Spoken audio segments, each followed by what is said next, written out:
I am Nelson Boadu Joseph, and this is my yam farm.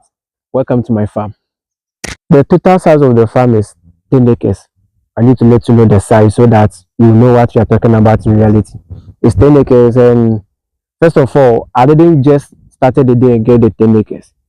I completed high school. My plans were to go to the university, study, and others, but since along the way I was having problems with financial issues and others, so while sitting down, thinking, I realized that, oh, people will eat every day. So let me just get up and come out with something that people will always patronize on daily basis.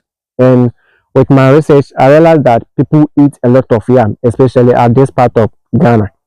So I decided to enter into yam farm.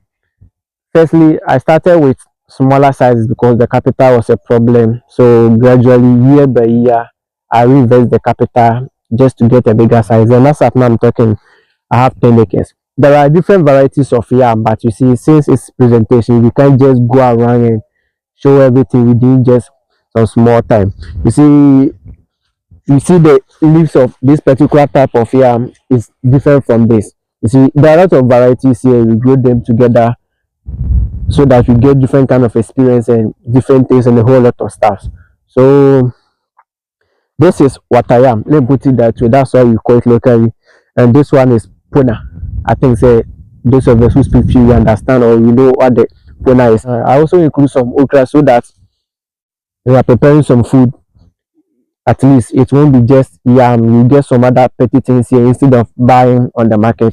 So let's just show it's almost time for harvesting. You see, you look at the leaves, you realize that there are some flowers that shows brown, dead, something like that. Yeah, it means the yam is mature. So from now onwards, we can start harvesting. So let's do some small digging so that you will see there is yam in here. Please, are you seeing what I'm seeing? Good. This year, our rainfall was a bit disappointing. So things were not all that as we expect. It's better.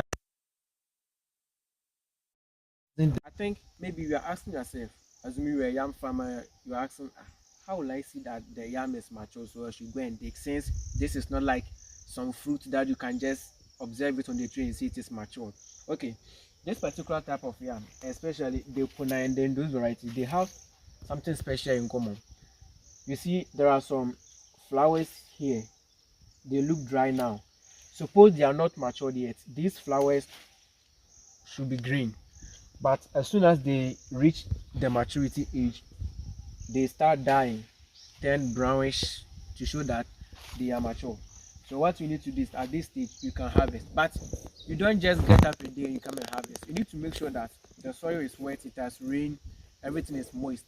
This is because in the next cycle, as I talk about, I started small. The reason why I was able to achieve the bigger size is because you harvest at the right time. So after the harvesting, you leave the vines in the soil again, then you cover it so that after some weeks to some months, the yam sets will develop very smaller ones that you cultivate for next year.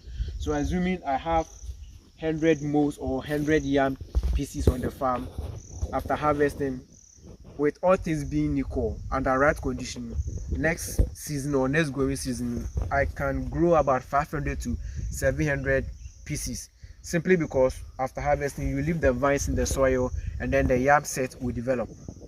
Okay, so that's how it goes. English and LP.